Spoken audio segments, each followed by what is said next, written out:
Kaugnay naman po sa muling pagbubukas sa publiko ng access sa mga SALN o Statement of Assets, Liabilities and Net Worth ng mga matataas na opisyal ng gobyerno, kausapin po natin ang tagapagsalita ng Office of the Ombudsman, Assistant Ombudsman Attorney Nico Clavano. Magandang umaga po sa inyo at welcome sa Balitang Hali. Si Connie Season po ito.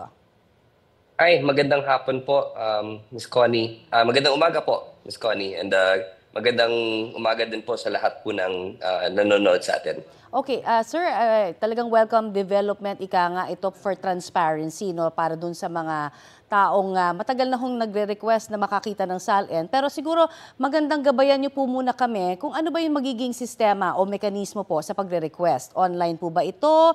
Sino lang ho ang pwedeng mabigyan ng mga kopya ng SALN? Yes po.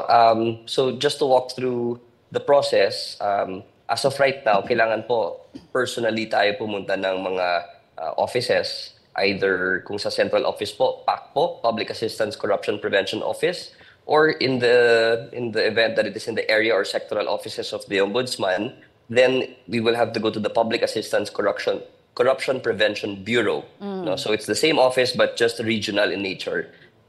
Kailangan pong mag-present ng ID, dalawa po yan, one of which should be a government-issued ID, and to show that you are indeed the person that is indicated there in the ID. Ang iniiwasan po natin dyan, yung mga fake identities, no, na nagre-request ng SALN. Pagkatapos po niyan, the grant of the SALN is generally made, except where, of course, the Office of the Ombudsman is not the official repository. Wala po sa amin ang kopya ng SALN, ibig po sabihin. Or if it is for an unauthorized commercial purpose, or kung yung rason kung bakit nila nire-request po yung SALN is for harassment purposes, extortion, or may threat po sa safety ng public official. Okay. Yun lang naman po yung mga exceptions po natin sa pag-grant, no, ng request ng SALN. Okay, para lang ho maging malinaw dun sa mga interesado po, ano ho ang mga siguro departamento na wala po talaga sa inyo yung SALN? Opo, nakabatay po ito sa batas, Republic Act 6713, no, kung saan in-explain doon at dinidescribe kung sino ang may hawak ng iba't ibang mga SALN. So dito po sa amin, sa Office of the Ombudsman, ang hawak po natin sa Central ay yung SALN po ng President, the Vice President, at mga Constitutional Commission heads, kagaya ng COMELEC or COA. Yung mga sa area or sectoral offices ng Office of the Ombudsman pa din po, sa Luzon, Visayas at Mindanao, yung mga LGUs po, no, nagbibigay po sila ng SALN or nagsasabit sila ng SALN sa mga regional offices po natin. Yung sa Senado at sa Kongreso po, yung official repository po niyan ay yung mga secretariat ng Kongreso at Senado respectively. Okay. And then yung sa judiciary naman po, lahat ng judges at saka yung mga clerk of courts po, lahat po yan sinasubmit sa Supreme Court. Okay. So, pero kung sakasakali po, sir, na may tumanggi doon sa ibang mga departamentong hindi ho under sa inyo po yung SALN, pwede ho ba silang magreklamo sa inyo kung valid naman ang kanilang rason na binanggit nyo nga po sa pagkuha ng SALN? Actually, ma'am, kaya po natin sinabi natin kahapon na we hope and we encourage all of these offices po, no, to follow the practice of transparency. Dahil po, this is the best time to be transparent to our people. Napakainit po ng issue ng corruption ngayon, and it is the policy now of the new Ombudsman Remulla to open up the SALNs of the highest officials in the land. Okay. Kaya po, sa tingin po natin, hindi naman po pwede na kami lang. Kaya sinabi natin kahapon, consistency is key. Kasi kung hindi natin i-open yan sa publiko, it will only breed suspicion. Alright. May limit ho ba yung dami na po pwedeng i-request ng isang tao sa pagkuha po ng SALN or kahit na organization? Halimbawa po sa media. Yes, sir? Can you hear me? Hello? Yes, Assistant Ombudsman. Yes, sorry. Okay. Yes, there's no limit to the number of SALNs that you can request. No? The only I would say process or procedural requirement is that you present an ID and you fill out the SALN request form. Okay. Pero may bayad po ito, sir? At magkano ho yung babayaran, saan? At siguro magandang pa-explain na rin ho, bakit kailangan daw na may bayad pa? Baka mas mabilis daw kung siguro maibibigay na lang sa tao?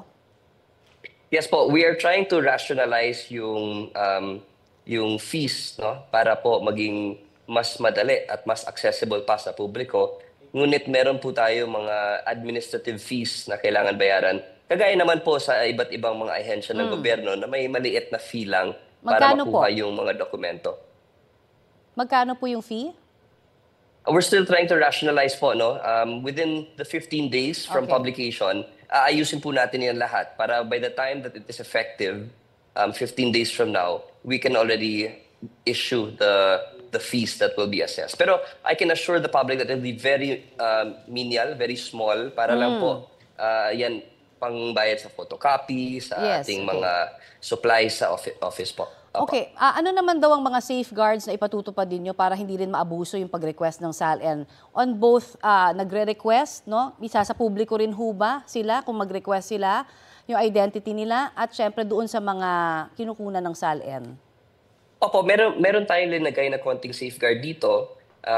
In Section 7 of MC number 3, we made of public record also the SALN request form. No? So, kung meron po tayong evidence of improper public dissemination or may evidence po tayo ng harassment or extortion gamit ang SALN na nakuha nila or other clear misuse ng SALN, then the public official can also request the Office of the Ombudsman through the Office of Legal Affairs namin dito to determine whether it is in fact a misuse or improper publication of the SALN. And there will also be some consequences to that, no, na kagaya ng that person who was the requesting party can no longer access SALN or can no longer request for SALNs in the future. Opo. So meron po tayong mga ganon, although you know the policy ni Ombudsman Remulla is not to be too onion-skinned. Huwag naman tayo masyadong maging sensitibo sa mga commentary, mga sinasabi on social media and on mainstream media tungkol sa ating mga SALN. Kasi yun po talaga ang purpose ng SALN para po ma-analyze at makita ng mga taong bayan kung magkano nga ba talaga ang net worth ng isang tao at mabangga po nila yan sa iba't ibang mga evidence of disproportionate wealth ng isang public official. Oho, at sabi nga rin po yung sa lifestyle check, no? Maaring i-encourage nyo daw. Sabi nyo nga, meron kayong mga guidelines ba doon sa pag-encourage sa mga publiko para makatuwang ninyo pagdating ho sa pag-check ko factually nung isa pong opisyal ay hindi tumutugma yung SALN. Paano ho yung magiging proseso nyo doon? Opo, kung makikita niyo po sa same Memorandum Circular number 3, Section 8 indicates the lifestyle check. So where a requesting party po has evidence of assets that is manifestly disproportionate, hindi po tugma, mas malaki po yung sa tingin nating asset ng isang tao na hindi naman naka-indicate doon sa SALN, they may file a formal complaint with the Field Investigation Office kung saan gaganapin ang isang fact-finding investigation. Okay. Tapos kung may makita po talagang labag sa batas or violation, then it now is subjected to the process of the ombudsman. Okay. Pero ito ho bang ganitong paghihikayat nyo sa public na maging katuwang ninyo for fact-checking ng mga assets po ng ilang politiko? Is this something new na idinagdag lang po ninyo ngayon sa inyo pong termino? Opo, kasi nakita po natin yung sign of the times, no? Nangyayari naman po talaga yan. Nagka-crowdsource naman po talaga ang mga netizens natin.